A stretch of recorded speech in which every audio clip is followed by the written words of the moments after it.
Chloe. Yes? All I want to know is how did we start describing bland, generic, boring things as vanilla? Because they're bland, boring, and generic. But you know it's not bland, boring, and generic? Vanilla! You're lying! There's no flavor!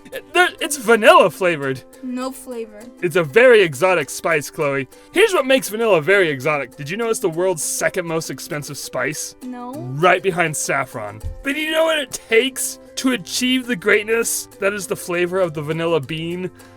One big beaver. No, we're not there yet! First of all, 2/3 of the world's vanilla comes from Madagascar or Indonesia. Or Wyoming. big old beaver. Did you know the flowers of the vanilla plant can only be pollinated by hand within 12 hours of the flower opening? And that's your only chance. The curing process consists of killing the vegetable tissue of the bean pod, then sweating the pods for 7 to 10 days, drying the pods for up to 4 weeks. So once you wet the dries, you have to dry the wets. And then locking them up in enclosed boxes for 5 to 6 months where the vanilla flavor and aroma develops. So, let's all show a little more respect to the true hero of the dessert table. Beavers! Well, more on that in part 2. Hey, like and follow.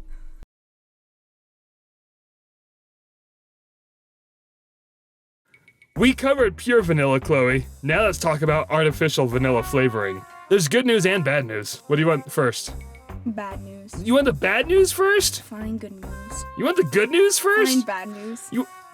The bad news is, some artificial vanilla flavor comes from castoreum. Sounds delicious. Right?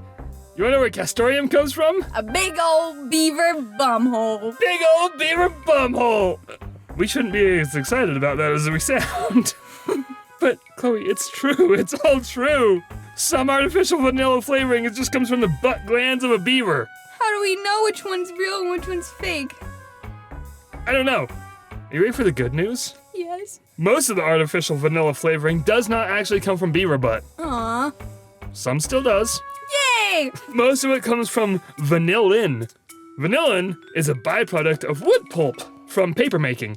Oh, yuck! There's more good news. The difference in manufactured vanilla flavoring is only 300 pounds a year comes from beaver butt. That's a whole lot of beaver butt gland. But your wood pulp vanillin soup, 2.6 million pounds a year. So I'm just eating wood? Yeah. So I'm the beaver.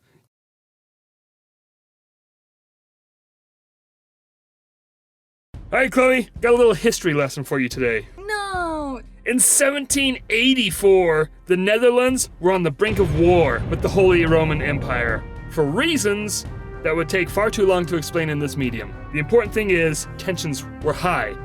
The Holy Roman Emperor Joseph II sent 3 ships to the Netherlands to threaten the war. The Netherlands sent 1 ship to meet the 3 ships in battle. You up to speed on this so far? I guess. Only 1 shot was fired, Chloe. And it came from the Dutch ship, the single Dutch ship. It hit a soup kettle on one of the Imperial ships. No, not the soup! What kind of soup was it? I'm sure it was a nice chowder, maybe a creamy bisque. Either way, a good soup. Also very heartbreaking. And I think the Holy Roman Empire would agree with you because those 3 ships immediately surrendered. History remembers this event as the Kettle War. That's it? That's it. 1 shot, 1 soup. Rip.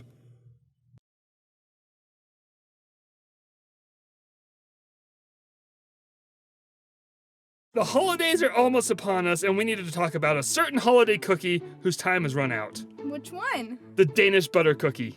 No! I do not believe that anybody likes the Danish butter cookies. I like those. You like those? Yes! Are you the only one? I don't know. I don't believe you like all of them. Yes, I do. No, the one in the middle, that's the only good one, and you know it. No way. Each individual are special in their own way, and they taste so good. That one, that one, that one, and that one all taste the same. What the hell is the sugar-crusted pretzel? That one's really good. There's a reason the old ladies use these tins for sewing supplies. You know why? Why? Sewing supplies taste better. No, they don't. Yes, they do. Mm. You ever had a good yarn? Wow, you really went there. A good yarn? No, but I've had a good freaking Danish cookie because they're freaking amazing. Viewer, please leave a comment in the comments section. telling Chloe why she's wrong. Thank you. No!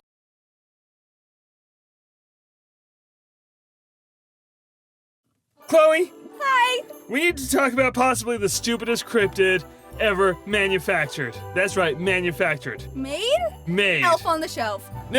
Hold on. Explain yourself. How is Elf on a Shelf a cryptid? Number 1, small creature. Small creature. Comes out During the holidays. Wait.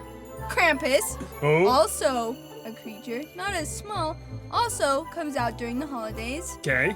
Sneaks into your room. Hold on. Pause. How many cryptids have snuck into your room? Maybe a shadow person.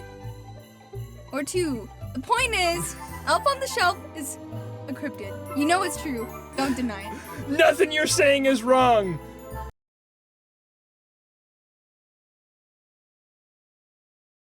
All right, Chloe. The cryptid I was going to talk about is the American jackalope. Do you know what the jackalope is?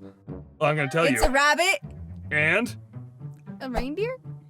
You know, close enough, because from the name jackalope, you'd think, oh, rabbit and antelope. No. Back in 1932, 2 podunk backwoods hicks from Wyoming decided, hey, we're gonna put deer antlers on a jackrabbit carcass. And they loved it. And they loved it. And they called it a jackalope. I don't like it. Let's think of a better name. Deer rabbit. Jack-a-deer? No! Here's what I want to say, though. They didn't go big enough, Chloe. You know what they should have done? What? Moose antlers on a jackrabbit. You can't find those in Wyoming. I think Wyoming has moose. Wyoming does not have moose. Where do moose come from? Like a nice forest, lots of marshy little plants to slurp up. That's Wyoming. No, Yes. Wyoming's very dry. It's very windy. Everyone's depressed. The top right corner of Wyoming, I know for a fact, is very moist. Ew. Here's the real kick in the junk, though, about jackalopes. The thing that possibly inspired them, which is called shop papillomavirus, is far more terrifying than the fake jackalopes.